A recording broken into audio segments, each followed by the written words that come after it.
Saya tuh pernah nangis ketika di Bandara Jakarta ketemu orang wireng, serainya serai melarat, jelas melarat. Wireng wis. Niku ketemu saya cium tangan, Gus saya ini itu habis dari Selandia Baru. Kerjanya dia itu ikut mancing gitu, mancing ikan tuna di Selandia. Kalau saya di tengah laut itu sampai 2 bulan. Hiburan saya itu hanya ngaji jenengan lewat YouTube. Coba orang di tengah laut ngaji. Wah, itu seneng pojok bumi. Jadi ini umat Rasulullah Shallallahu Alaihi Wasallam. Makanya kalau suwon jenengan yakin saja terhadap syafaatnya Quran, karena semua malaikat itu kena aturan. Di antara aturannya adalah tidak boleh menyiksa orang yang di hatinya ada Al-Quran. Fa inna Allaha ta'ala la yu'adzibu qalban wa al-Qur'ana, karena Allah tidak akan menyiksa hati yang ada di Quran, yang ada Qurannya. Sehingga memiliki jelas gini riwayat saking Ibnu Katsir, supaya kula percaya, apalagi ini didhawuhkan Rasulullah sallallahu alaihi wasallam bahwa surat Tabarok adalah disebut munjiyah, penyelamat, juga disebut waqiyah, penjaga. Lalu biasanya orang-orang yang enggak percaya syafaat itu pertanyaannya adalah, kan manusia itu wa alaisa lil insani ila masa'a, manusia itu hanya bisa membawa bekal apa yang pernah dilakukan. Itu dijawab oleh ulama-ulama kita ahli sunnah wal jamaah.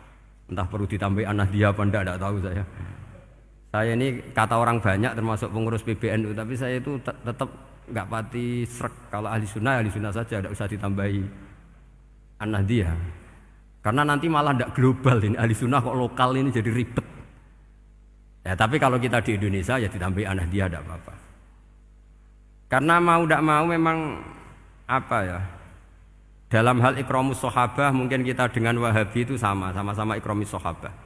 Tapi dalam hal percaya wasilah kita ini ada miripnya dengan Syiah, karena Syiah percaya wasilah, NU percaya wasilah. Tapi dalam bab ikramu kulli sahabah beda kita dengan Syiah. Fa innas Syiin itu ada sahabat yang dihormati, ada yang enggak. Akhirnya terus kita karena itu terus bikin ahli sunnah anahdia, karena Wahabi itu ya ahli sunnah tapi enggak percaya wasilah. Ya katanya gitu, kata para pakar-pakar. Saya sendiri hanya nirukan, saya enggak punya kepentingan untuk menganalisis itu enggak. Karena pertanyaan di kuburan itu ya gampang, nanti marabbuka wa manabiuka itu gampang lah. Tapi ada QNU juga, ada nanti Gus pertanyaannya, wa ma jamiyatuka. Waduh ribet itu, lama-lama wa ma hizbuka, partai kamu apa?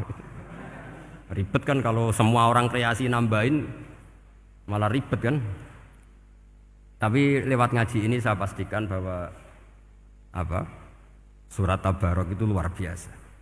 Terus saya teruskan.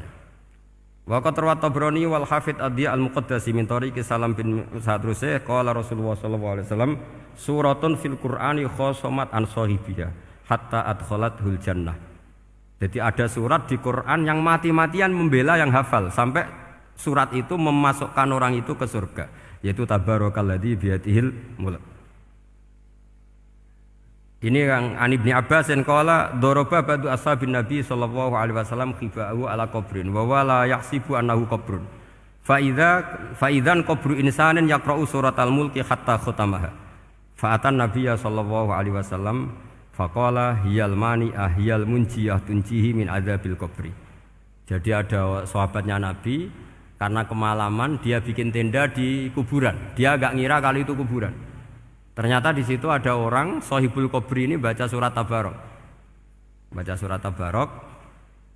Kemudian peristiwa itu dilaporkan ke Rasulullah.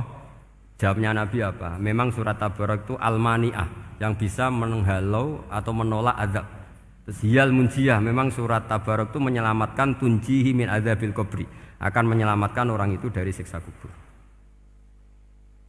Ikut ke sekolah. Wa qala Tabrani haddatsana Muhammad bin Hasan. Terus qala Rasulullah sallallahu alaihi wasallam lawadittu annaha fi qalbi kulli insani min ummati. Karena keramatnya surat Tabarok seperti itu, kata Nabi lawadittu pakai lam taukid. Yakti seneng ingsun annaha di surah yaitu Tabarok fi qalbi kulli insani min ummati. Karena keramatnya surat Tabarok seperti itu, saya suka kalau semua umat saya itu hafal itu. Nah, alhamdulillah barokahnya didikan para kiai, para guru, hampir semua kita ini hafal surat Tabarok. Daripada yang kampanye harus hafal Quran semua, ya sudahlah, ini al-maisur la yasqutu bil ma'sur, atau ma la yudraku kulluh la yudraku kulluh. Jadi saya itu punya santri orang Sulawesi. Itu dulu guru gitar. Santri di Jogja, dia dulu sekolah kesenian di Jogja terus jadi guru gitar. Saya ini kan kiai fikih. Saya madzhabnya sama dengan Pak Najib, termasuk ngaramkan gitar saya ini. Mau tak haramkan kok ora gelem ngaji malah ribet, tak halal ngomong gitar kok tak halal. Semeneng ae. Semeneng ae. Saya niru Mbah Mun, nek gak ono jawabane semeneng gak. Ya takok kadang, Gus, main gitar hukumnya piye? Kurang pegawean tak jawab. Halal tak haram, Gus? Kurang pegawean sejelas. Halal haram takok ribet. Tapi yang unik dari itu apa? Tiap tahun Beb itu datang ke saya setor surat Tabarok. Kadang ya setor 5 ayat, 20 ayat, sampai khatam. Naik pesawat dari Sulawesi. Gara-gara ngaji saya, sudahlah Gus, sementing aman. Jadi, aku ning donya wis main gitar saenakku, nak gak apal Tabarok bahaya gitu. Dia ngapalkan, apal betul. Sekarang kemarin setornya khatam. Ya hanya untuk ngelawan malaikat saja itu, untuk ngelawan malaikat itu. Saya kok tertarik gitu. Lah yang repot saya, Beb, saya kiainya ngajarkan itu tapi lupa ngajarkan haramnya yang gitu-gitu. Wah ya ribet ya, sudahlah nanti biar diurusi Allah Subhanahu wa taala. Sudah itu sudah. Karena jadi kiai itu repot. Saya pernah Beb tanggal 1 Syawal itu punya teman zaman di Sarang. Wonge wis wireng kriting soe wis wireng kriting. Jarang ke saya tanggal 1 Syawal kecuali pas itu. Ternyata datang tuh karena teman saya, semakan senior saya, teko mau ngijazahi saya. Gus, kowe nak dadi kiai sing hati-hati. Aja geman dalil sing kowe ora iso nglakoni. Ono apa? Dia itu datang ke saya berarti tanggal 2 ya, tanggal 2 sore. Dia itu pas Idul Fitri itu pidato. Man shoma Ramadan wa atba'ahu sitan bin Syawal fa ka'annama shoma dahrakullah. Itu orang lugu-lugu poso. Bareng tanggal loro-loro pas wandekne rokokan. Wong lugu-lugu, wah rugi Mbah aku poso jebule jenengan ra kena dinut. Jadi semuanya yang poso 6 hari itu ngikuti kiai itu. Ternyata pas disowani pas rokokan. Rugi Mbah aku anut jenengan. Tak nut-nut poso jebule jenengan gak poso. Aku yang mending ngene, lha opo kowe dalil ngono barang ngono lha opo ora iso nglakoni. Makanya ini hati-hati para kiai, nek dalil sing ora iso nglakoni ora usah. Nak khutbah Id ora usah cerita poso 6 hari, kok malah diciri orang. Ya cerita wae wong nak berposo dosane di sepuro insyaallah, pokoke yang gampang-gampang saja. Nak dolan ning gone wong awan-awan dosa ganggu. Nak ra dolan sombong gak gelem silaturahim. Pokoke ngomong yang umum-umum saja. Jangan dalil poso 6 apa? Hari itu sekali ada yang nganut ternyata kamu ndak bisa, wah itu repot. Ya jadi saya berharap sekali keyakinan guru-guru kita bahwa Al-Quran mensafaati itu kita terima. Kita terima an ilmin wa an bayinatin wa an hujatin. Kita bukan sekedar terima karena itu dawai guru enggak, tapi satu bayina. Yaitu logikanya adalah malaikat itu mukallaf. Mukallaf itu kena aturan hukum. Jika manusia kena aturan hukum harus menghormati orang hafal Quran, maka malaikat juga kena aturan yang sama. Yaitu harus menghormati yang hafal Quran. Jadi boleh kamu nanti ketemu malaikat mungkar nakir, sertifikat Iqra khatam, qiraati khatam. Syahadah saya hafid terbaik. Ya supaya dia enggak sembarangan nyiksa kita. Wah aku yakin mesti gak wani, yakin. Jajal sebenarnya. Tapi sampean matur, ojo tes tapi. Karena sekali dites bulet tuh. Ya jadi ini jelas ya dawuh Nabi ketika cerita keramatnya surat Tabarok, dawuh Nabi lawaditu annaha fi qalbi kulli insanin min ummati. Wa qad rawa hadzal hadits Abd bin Humaid fi musnadihi bi absato min hadza. Faqala ada yang cerita lebih detail di riwayat itu fa innaha al munjiyah wal mujadilah tujadilu auto khasimu yaumal qiyamah inda rabbiha liqairiha. Nah ini lebih gampang lagi. Surat Tabarok itu mati-matian bela yang baca. Semoga riwayat ini yang benar, bukan li hafidhiha tapi li qari'iha. Sampeyan milih riwayat yang hafal apa yang baca?